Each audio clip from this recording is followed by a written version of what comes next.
The manuscript pages scattered across our kitchen floor like autumn leaves, each one torn and mutilated beyond repair. 6 months of work, destroyed in minutes. I stood there, frozen, as Gregory's words echoed through our home. Your place is in the kitchen, Ingrid, not chasing silly dreams. My hands trembled as I knelt to gather the shredded remains of my novel. The words I'd carefully crafted were now just fragments, much like my marriage, I supposed. After 10 years together, I thought I knew my husband. Turns out I didn't know him at all. You went through my laptop? My voice cracked. You printed it just to destroy it? Gregory leaned against the door frame, arms crossed, wearing that smug expression I'd grown to hate. Someone had to knock some sense into you. What publisher would want this anyway? You're embarrassing yourself. I clutched the torn pages to my chest, remembering the late nights I'd spent writing while he slept, the early mornings before my job at the library, the weekends when I could have been cleaning or cooking, all the things he thought I should be doing instead. You had no right, I whispered, then louder. You had no right. I had every right. I'm your husband. Look at this place. Dishes in the sink, laundry piling up. You're neglecting your responsibilities for this hobby. The word hobby hit me like a slap. I'd been working on this story since I was a teenager, refining it, perfecting it. Only Serenity, my best friend, knew how much it meant to me. She'd been begging me to show it to publishers for months. It's not a hobby, I said, rising to my feet. It's who I am. Gregory laughed, that condescending chuckle that made my skin crawl. Who you are? You're my wife. That's who you are. Something snapped inside me. Maybe it was the way he said my wife like I was his property. Maybe it was seeing my dreams scattered across the floor. Or maybe it was just 10 years of suppressed anger finally breaking free. I'm calling Serenity, I said, reaching for my phone. Oh, perfect. Run to your little friend. That's what you women do, isn't it? Complain about your husbands. I dialed Serenity's number, hands shaking. She answered on the second ring. Remember that writing club idea you mentioned? I asked, watching Gregory's face darken. Let's do it. Tonight. Your place. Really? Serenity's excitement was palpable. Oh my God, yes. I'll post it online right now. We could meet at 7. Perfect. I ended the call and faced my husband. You think my place is in the kitchen? Let's test that theory together. What are you talking about? I'm starting a writing club. Tonight. And you can't stop me. Gregory's face reddened. You're not going anywhere. You have responsibilities here. I walked to the kitchen sink and picked up a plate, studying it carefully before letting it slip from my fingers. It shattered on the floor, the sound oddly satisfying. Oops, I said. Guess I'll have to clean that up later, after my meeting. You've lost your mind, Gregory sputtered. No, I replied, grabbing my laptop and car keys. I've finally found it. As I headed for the door, Gregory called out, If you leave now, don't bother coming back tonight. I turned to face him one last time. Don't worry, I won't. I'll be staying at Serenity's. And Gregory? I saved backups of my manuscript in the cloud. You might have destroyed the papers, but you can't destroy my words. The look of shock on his face was worth everything. As I drove to Serenity's house, my hand stopped shaking. For the first time in years, I felt truly alive. My phone buzzed with a text from Serenity. 3 women already responded to the post. This is happening. I smiled, thinking of Gregory alone in our kitchen, surrounded by the mess he'd made, torn pages and broken china, symbols of our broken marriage. He thought he was teaching me a lesson, showing me my place. Instead, he'd given me exactly what I needed, the push to finally break free. The writing club wasn't just about writing anymore. It was about rebellion, about finding my voice, about showing Gregory and every other person who'd ever tried to silence a woman that our stories deserved to be told. I parked outside Serenity's house, took a deep breath, and texted her, I'm here. Let's make history. Serenity's living room buzzed with nervous energy as 5 women settled onto couches and chairs. The scent of coffee mingled with anxiety and hope. I hadn't expected anyone besides Serenity to show up, but here they were, strangers united by words and determination. "I'm Natasha," said a young woman with bright purple hair, hugging a worn notebook to her chest. "I saw your post and, well, my boyfriend says writing is a waste of time, but I can't stop. I just can't."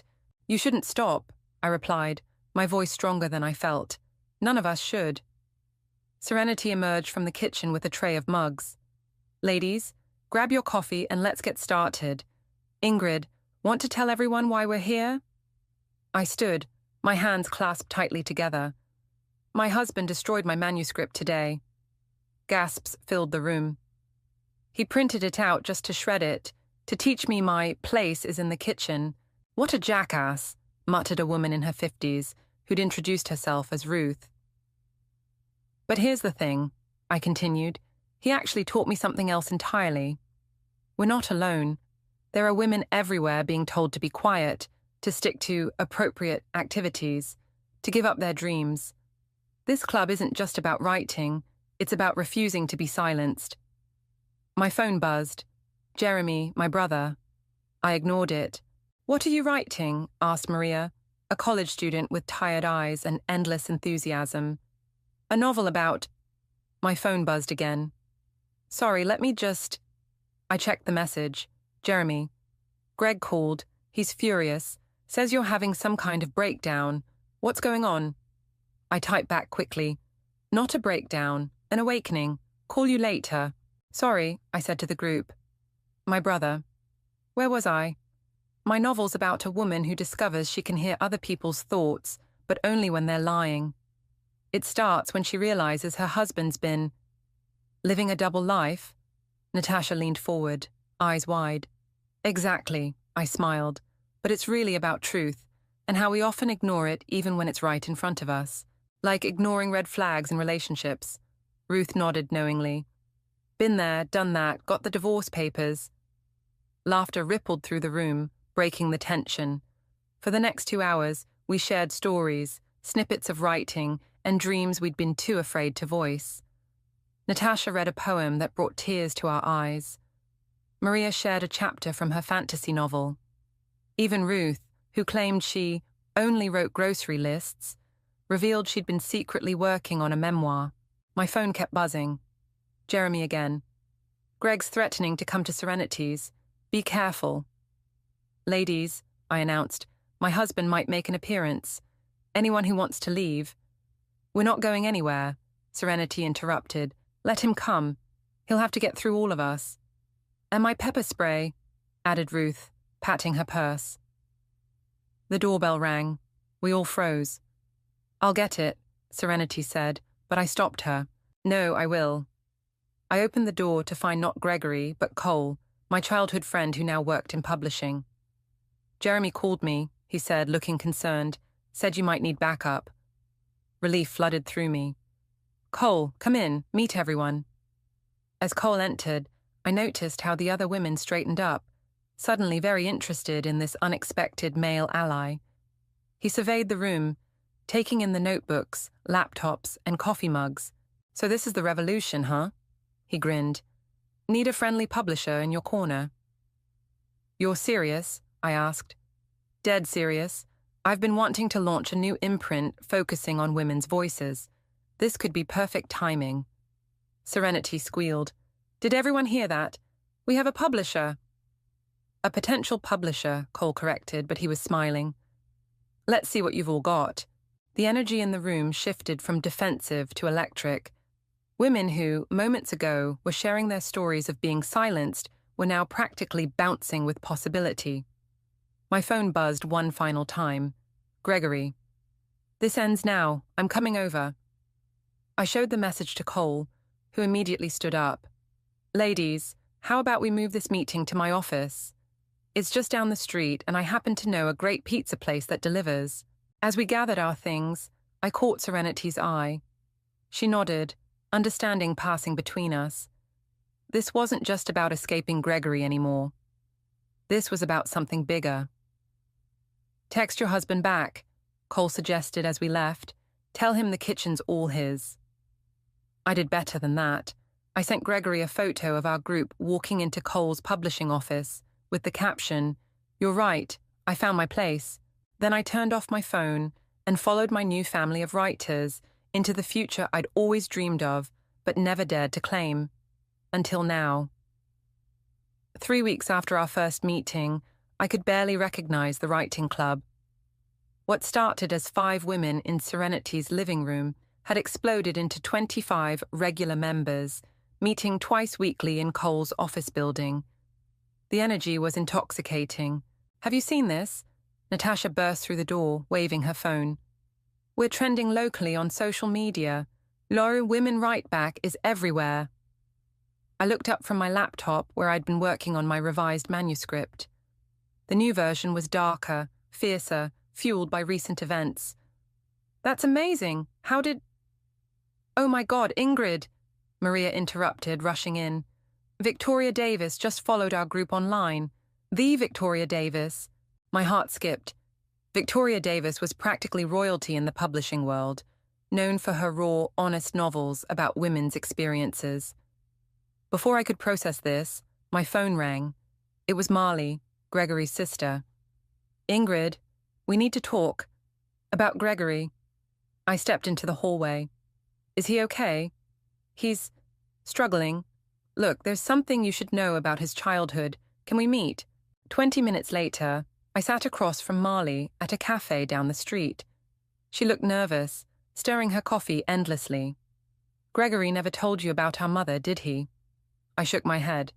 "She was a writer too, had real talent. Our father—" Marley's voice cracked. "He burned her manuscripts, all of them. Said the same things Gregory said to you. That her place was in the kitchen, taking care of the family. She never wrote another word. Just faded away." The revelation hit me like a punch to the gut. "That's why he became his father, Ingrid. The thing he swore he'd never do." Marley reached across the table, squeezing my hand. "I'm not defending him. What he did was wrong, but maybe understanding why." My phone buzzed with a message from Cole. "Victoria Davis wants to read your manuscript. This is not a drill."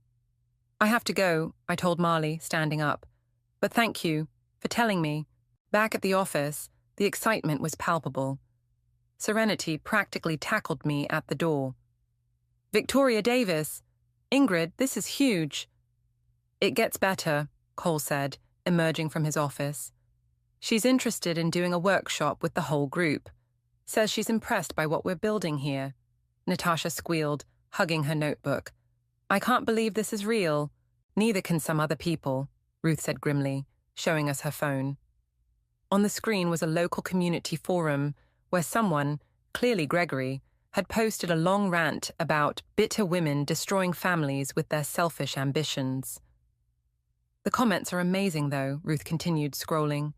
"Everyone's defending us, sharing their own stories. He's getting destroyed."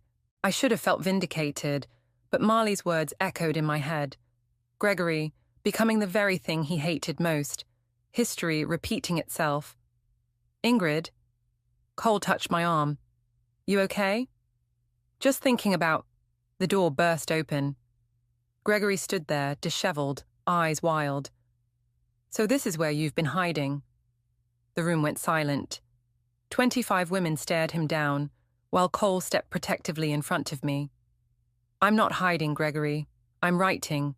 And succeeding. You're ruining everything," he spat, "just like she did." "Your mother didn't ruin anything," I said softly. "Your father did, and now you're doing the same thing." He staggered back as if I'd struck him. "Marley told you?" "She did, and I'm sorry for what happened to your mother. But I'm not her. These women aren't her. We're not going to fade away." "Victoria Davis is reading Ingrid's manuscript," Natasha announced proudly. "Do you even know who that is?" Gregory's face went pale. "Victoria Davis? The one Mom used to—" "Read constantly," I finished. "Yes, that Victoria Davis." Something shifted in his expression. Recognition, maybe, or memory. Without another word, he turned and left, the door closing quietly behind him. "Well, That was anticlimactic, Ruth muttered. No, I said, watching through the window as Gregory walked away. That was the beginning of something. My phone buzzed again. A message from Victoria Davis herself. Your story speaks to me. Let's talk about getting it published. And about what you're building there. I think it's time for women's voices to be heard. I showed the message to the group. The cheers that erupted were probably heard across the building. But beneath the celebration, I felt a strange mix of triumph and sadness. Gregory had tried to silence me, just as his father had silenced his mother. But in doing so, he'd given all of us, our voices back. And we were just getting started. The local newspaper headline read, Women's Writing Club Sparks Cultural Revolution in Small Town. I stared at my photo beneath it, surrounded by the other members, all of us looking fierce and determined. The article had come out this morning, and my phone hadn't stopped ringing since. This is incredible, Victoria said over our video call, her elegant home office visible in the background. Your manuscript perfectly captures the zeitgeist of what's happening there, but I think we can push it further, make it more raw, more real. How so? Draw from what's happening right now. The club, the resistance, the... She paused, checking something off screen. Hold on, you're trending again. My other line beeped. Gregory, I should take this, I told Victoria. Can we continue later? Of course, and Ingrid, you're doing important work. Don't let anyone stop you. I switched calls. Hello? I saw the newspaper, Gregory said. His voice sounded strange, strained. You look... different. I am different. You're never home anymore. The neighbors are talking. Let them talk. I watched through my office window as more women arrived for today's meeting. I'm busy building something important, more important than our marriage. The question hung there, heavy with implications. Before I could answer, I heard voices outside my door. You can't go in there, Serenity's voice alarmed. Watch me, a male voice responded. I opened my door to find Thomas, one of Gregory's work friends, trying to push past Serenity. Your husband's worried sick, Thomas announced. This has gone far enough. Get out, I said, my voice steady. Now. Or what? You're right about me. No, Ruth said, appearing behind him with her phone raised. But this video of you harassing women in a professional office might interest your employer. Thomas backed away, face reddening. This isn't over. Actually, it is, Cole said, stepping out of the elevator. I've already called security. They're on their way up. After Thomas left, Cole pulled me aside. Gregory's getting desperate. His friends at work are freezing him out because of that forum post. He's blaming you. I heard that too, Marley said, joining us. He's drinking more, showing up late to work. Dad's been calling him, making everything worse. I sank into my chair, the weight of it all pressing down. I never wanted... Don't, Serenity interrupted. Don't you dare feel guilty. You're changing lives here. As if to prove her point, Natasha burst in, tears streaming down her face. My poem got accepted. That literary magazine we submitted to. They want to publish it. The room erupted in cheers. More women poured in, drawn by the commotion. Someone brought champagne. Even Cole joined in, proposing a toast to women who refuse to be silenced. Through it all, I heard snippets of conversation from outside my office. Did you see Gregory at the bar last night? Completely losing it. Calm as a witch. I stepped out for air, only to overhear Gregory's voice from around the corner. We have to shut them down, he was saying. Find something, anything. Building codes, noise complaints, whatever it takes. You sure about this? Another male voice. It could backfire. I don't care. She's destroyed everything else. I won't let her take my dignity too. I pulled out my phone, started recording. The lease agreement, Gregory continued. There must be something in there we can use. Get that friend of yours in the city planning office to look into it. I sent the recording to Cole, then stepped around the corner. Gregory and his friend jumped. Really, I said. This is what you've become? Ingrid, Save it. I recorded everything. Try anything, and it goes public. You think people are talking now? Just wait. His friend slipped away, leaving us alone in the hallway. Why are you doing this to me? Gregory asked, his voice breaking. I'm not doing anything to you. You're doing it to yourself, just like your father did. Don't talk about my father. Why not? You're following his playbook perfectly. But here's the difference. I'm not your mother. And these women? I gestured toward my office, where laughter and celebration could still be heard. They're not going to fade away either. I turned to leave, then stopped. Oh, and Gregory, Victoria Davis is coming next week to do a workshop. Your mother's favorite author. Funny how life works, isn't it? I walked away, leaving him standing there, a shadow of the man I'd married. In my office, Natasha was reading her poem aloud to thunderous applause, while Cole discussed publication strategies with a group of eager writers. This was what power felt like. Not the power to destroy, like Gregory wanted, but the power to create, to inspire, to change lives. My phone buzzed with a message from Victoria. Just booked my flight, ready to make history. I looked around at my growing family of writers and replied, We already are. You can't keep avoiding me forever. Gregory's voice boomed through Cole's office building lobby. Security moved toward him, but I held up my hand. Let me handle this. I walked down to meet him, aware of the women watching from above. What do you want? I want my wife back. His tie was loose, shirt wrinkled. I want my life back. Your wife? I laughed, but there was no humor in it. The one you tried to silence, the one whose dreams you destroyed. I made a mistake, okay? Is that what you want to hear? Before I could respond, Victoria Davis strode through the front door, her presence commanding immediate attention. She took in the scene with practiced ease. Ingrid? Is everything all right? Gregory's eyes widened with recognition. You're her. The one my mother used to... Victoria Davis, she said coolly. And you must be the husband I've heard so much about. Security stepped closer, but Victoria waved them off. Actually, this is perfect timing. I've just finished reading your wife's manuscript. Would you like to know what I think? Gregory stood frozen as Victoria pulled out a manuscript from her bag. My manuscript, covered in notes and sticky tabs. It's brilliant, she said. Raw, honest, powerful. The kind of story that changes lives. She turned to me. We're offering a 6-figure advance. Cole has the paperwork ready. The lobby spun around me. 6 figures? What? Gregory stumbled backward. That's impossible. Oh, it's very possible, Victoria smiled. In fact, we've already had interest from film producers. Your wife's story resonates with people, especially women who've been told to stay in their place. Upstairs, someone had opened the windows.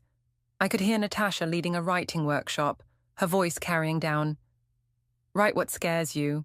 Write what they tried to silence. You're lying, Gregory said. This is some kind of trick. Victoria pulled out her phone, showed him the screen. Here's the contract, and here's the advance amount. Would you like to count the zeros? Gregory's face went pale. It was more money than he made in 2 years. The irony, Victoria continued, is that none of this would have happened if you hadn't destroyed her first manuscript. Sometimes trying to silence someone gives them an even louder voice. Serenity appeared at my side, holding an envelope. Perfect timing. This just came for you, Ingrid. I opened it, hands shaking. Inside was a check, the first royalty payment from the literary magazine that had published our group's anthology. Show him, Serenity whispered. I held out the check. Gregory stared at it, then at me, then at Victoria. All this time, he said quietly, you were actually... Actually what? I stepped closer. Talented? Capable? Worth something beyond cooking your meals and cleaning your house? I never meant to become your father, but you did. And now look, you're losing everything, just like he did. But I'm not losing anything. I'm gaining a whole world. As if on cue, the elevator opened and our writing group members poured out, surrounding me in a protective circle. Ruth, Natasha, Maria, and dozens more. Women who'd found their voices, their strength, their community. "Mr. Wallace," Cole called from the stairwell, "I believe you're trespassing. Should I call the police, or will you leave on your own?" Gregory looked at the crowd of women, at Victoria's stern face, at the contract in her hands. Then he looked at me, really looked at me, maybe for the first time. "You really did it," he whispered. "You really became something." "No," I corrected him. "I always was something. You just never saw it." He turned and walked out, shoulders slumped, leaving behind the ghost of the man who'd once tried to control me. Victoria touched my arm. "Ready to sign that contract?" "Actually," I said, looking at my writing family, "we should celebrate first. This isn't just my victory. It belongs to all of us." "Perfect timing for this, then." Cole emerged from his office with a newspaper. "Look who made the front page again." The headline read, "Local Women's Writing Movement Sparks National Attention, Hollywood Calling," Natasha squealed. Maria burst into tears. Ruth pulled out a bottle of champagne from her ever-present bag. To Ingrid, Serenity raised her glass, "who showed us that sometimes the worst thing that happens to you can lead to the best thing you'll ever do." "No," I corrected her, looking at all the faces around me, strong, determined, unsilenced. "To us, to every woman who's ever been told to be quiet, to stay in her place, to give up her dreams, this is just the beginning." Victoria raised her glass. "To the power of words." "To the power of words," everyone echoed. Outside, the sun was setting on another day in our revolution. And somewhere out there, Gregory was learning what happened when you tried to silence a woman's voice. It came back louder, stronger, and with an army behind it. "The final draft is done," I announced, hitting the send button on my email to Victoria. The office erupted in cheers, but was quickly interrupted by Marley bursting through the door. "You need to see this," she said, thrusting her phone at me. On the screen was a social media post from Gregory. "My wife's success is built on lies. The truth comes out tomorrow." "What truth?" Serenity demanded. "What is he talking about?" "He's desperate," Cole said, reading over my shoulder. "The bank's foreclosing on your house. He lost his job last week." "What?" I hadn't known about either. "Why didn't anyone tell me?" "Because of this," Marley pulled up another post, this one from Gregory's father. "Time to show these uppity women what happens when they step out of line." Ruth snorted. "What is this, 1950? "No," Victoria said from the doorway, having arrived early for our meeting. "This is fear. Men like them, they're terrified of losing control." My phone rang. "Jeremy." "Sis, you need to know something. Greg's been meeting with Dad's old lawyer friends. They're planning something." Before I could respond, Natasha rushed in, waving a tablet. "They're saying we plagiarized. Greg's friends are posting all over social media that we stole our stories from other writers." "That's ridiculous," Cole scoffed. "We have documentation for everything. Timestamps, drafts, witnesses." "Doesn't matter," Victoria said grimly. "The accusation alone can cause damage." "Trust me, I've seen this before." "Look at the comments, though," Maria pointed out. "Nobody's buying it. They're calling him out for trying to discredit successful women." My phone buzzed again, a text from Gregory. "Last chance to shut it down voluntarily before things get ugly." "He's bluffing," Cole said, reading the message. "He has nothing." "Actually," Marley interrupted, "he might have something. Remember those writing exercises we did? The ones where we borrowed scenarios from news stories?"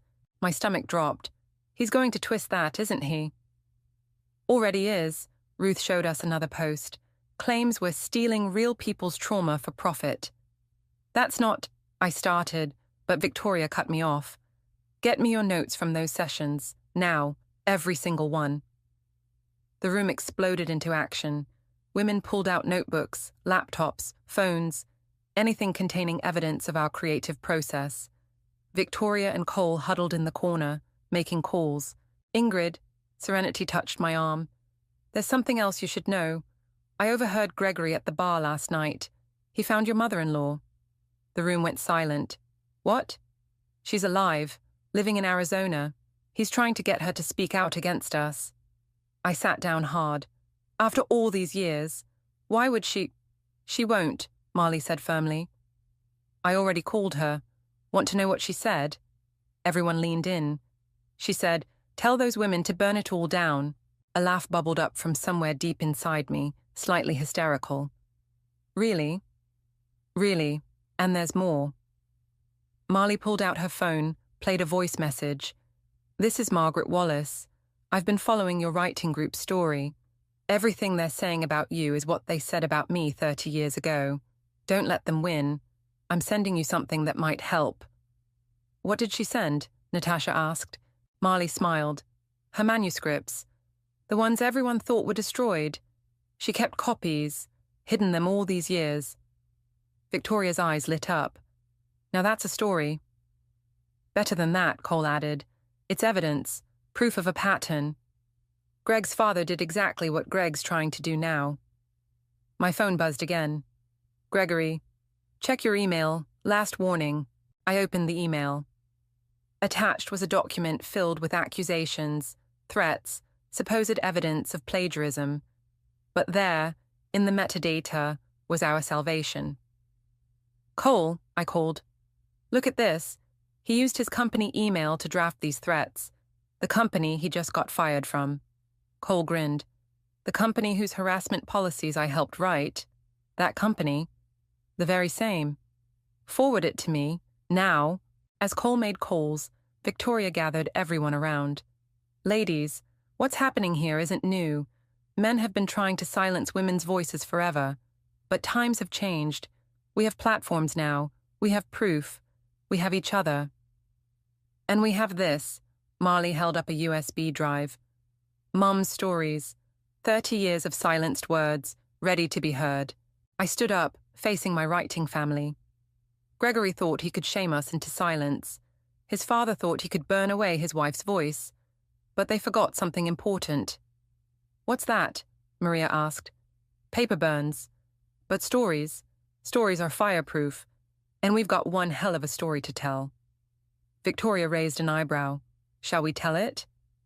"Oh yes," I said, watching Cole end his call with a triumphant smile. "Let's make it loud."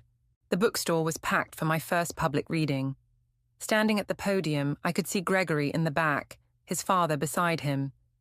They hadn't expected this many people, hundreds of women, men, and young writers, all here to listen. "Read the part about the burning," someone called out. I opened my novel to the marked page, but Victoria stepped up first. "Before Ingrid reads, I'd like to introduce someone special. Margaret." A woman stood up from the front row. Gregory's father stumbled backward, face draining of color. Margaret, his ex-wife, Gregory's mother, walked to the podium, head held high. "Hello, Robert," she said into the microphone. "It's been 30 years since you burned my stories. Would you like to hear one now?" The crowd erupted in cheers. Gregory started pushing through the crowd, but Ruth and several other women blocked his path. "Mom," his voice cracked, "what are you doing? What I should have done 3 decades ago." She pulled out a weathered notebook. "This is dated June 15th, 1993, the day your father destroyed my manuscripts, or so he thought." Robert tried to leave, but found himself surrounded by writing club members. Serenity smiled sweetly. Phone recording everything. Margaret began reading. "Today, my husband showed me who he really is. He burned my words, but he forgot. A writer's strongest stories are the ones we carry inside." Gregory stopped struggling. I watched his face as his mother's words washed over him, saw the moment recognition hit. These were the same things he'd done to me. "Sound familiar?" I asked, stepping up beside Margaret. "Like father, like son." "This is ridiculous," Robert sputtered. "Margaret, you're making a scene." "No," Victoria interrupted. "She's making history, just like your son's wife did when she refused to be silenced." I opened my own book. "Should we show them what that looks like?" The crowd cheered again. Gregory sank into a chair, his father still standing rigid beside him. "This is from chapter 12, I began. The part where Sarah discovers her husband's betrayal. isn't just about the manuscripts. It's about trying to own her voice, her dreams, her very existence. As I read, I watched Gregory's face, watched him recognize his own actions in the story, saw him flinch at particularly familiar passages. His father tried to leave twice more, but the crowd had become a wall. "You can't leave yet," Natasha told them. "The best part's coming." I continued reading. But what Thomas never understood was that burning paper doesn't destroy stories. It sets them free. Like phoenix flames, they rise again, stronger, fiercer, impossible to contain. Margaret picked up her own story again, our voices intertwining across generations. And when women rise together, no force on earth can stop them. Gregory stood suddenly. "I want to speak." "No," I said firmly. "You've spoken enough. For years, you spoke over me, spoke for me, tried to silence me. Now it's my turn." "Please," he whispered. "I need to say something." Victoria stepped forward. "Let him speak. Let everyone hear what he has to say." Gregory walked to the podium, faced the hostile crowd. I became everything I hated, everything I swore I'd never be. "Like father, like son," his mother repeated softly. "No," Gregory's voice strengthened. "Not anymore. Dad, I'm done. Done being your echo. Done repeating your mistakes. Ingrid." He turned to me. "I'm sorry. I'm so sorry." "Sorry doesn't fix it," I said. "I know, nothing fixes it. But maybe..." He pulled out a folder. "Maybe this helps. It's everything. The emails, the plans to discredit you, all of it. Use it. Show everyone what happens when men try to silence women's voices." Robert lunged forward. "You weak, pathetic..." "That's enough," Cole's voice cut through the chaos. "Security, please escort Mr. Wallace Sr. out." As Robert was led away, still shouting, Gregory handed me the folder. "There's something else you should know. Mum's manuscripts. Dad didn't burn all of them. He sold some, made money from them." Margaret gasped. Victoria's eyes narrowed. "We can prove this. It's all in there. Bank records, everything."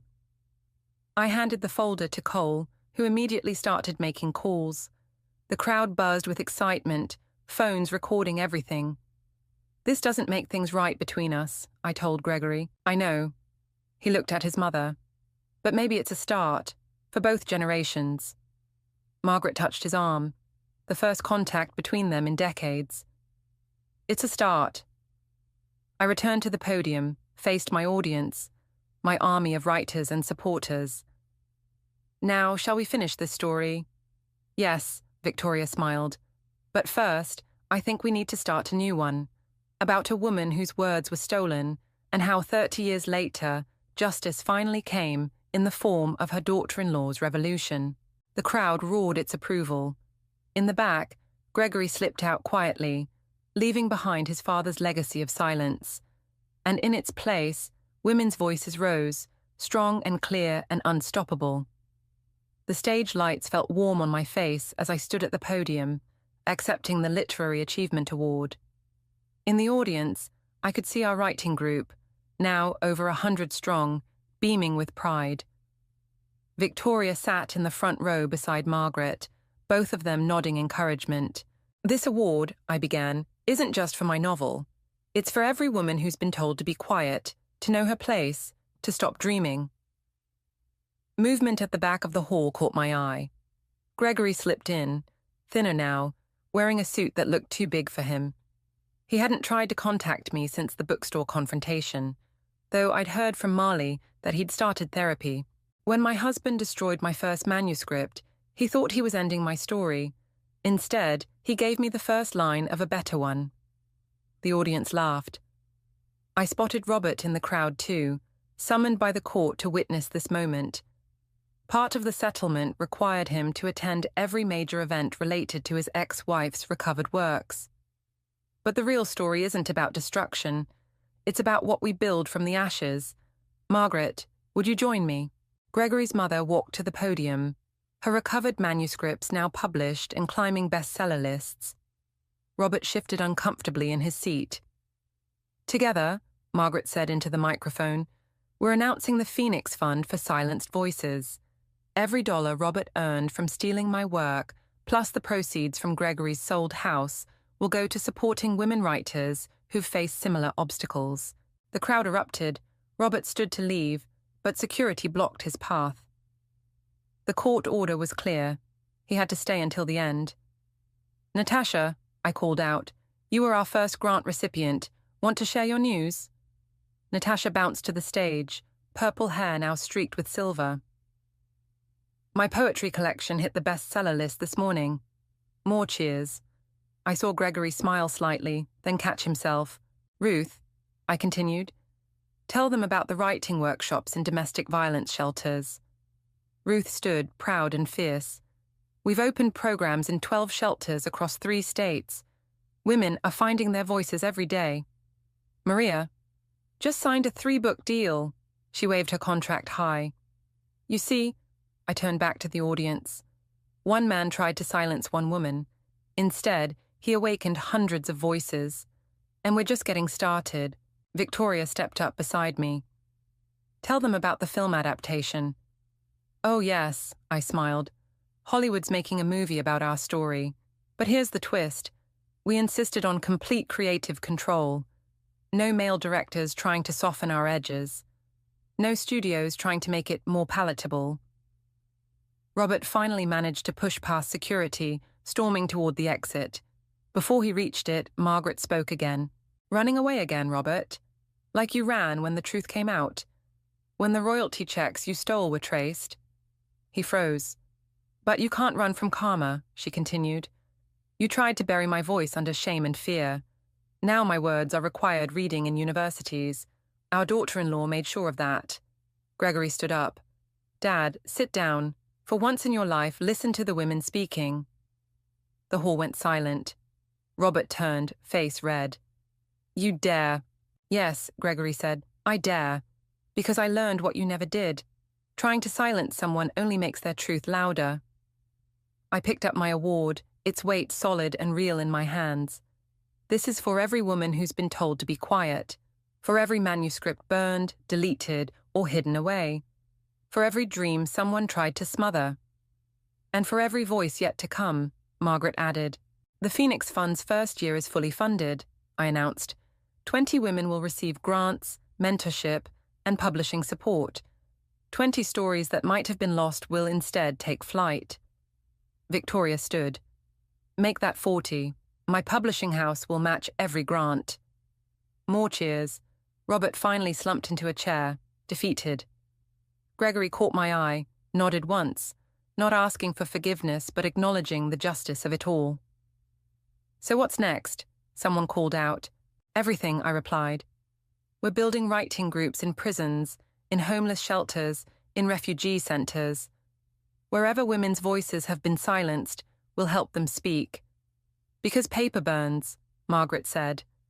"But stories rise," I finished. The standing ovation lasted 5 full minutes. Through my tears, I saw Gregory leave quietly, head bowed. Robert sat alone, surrounded by the triumph of the women he'd tried to silence. And in the front row, our writing group held hands, their faces shining with pride and possibility. I looked at my award one last time, then handed it to Margaret. "I think this belongs to both of us." She hugged me tight, whispering, "No, dear, it belongs to all of us." And in that moment, surrounded by strong voices and stronger women, I knew we'd written an ending that was really just a beginning, really just a beginning, really just a beginning, really just a beginning, really just a beginning.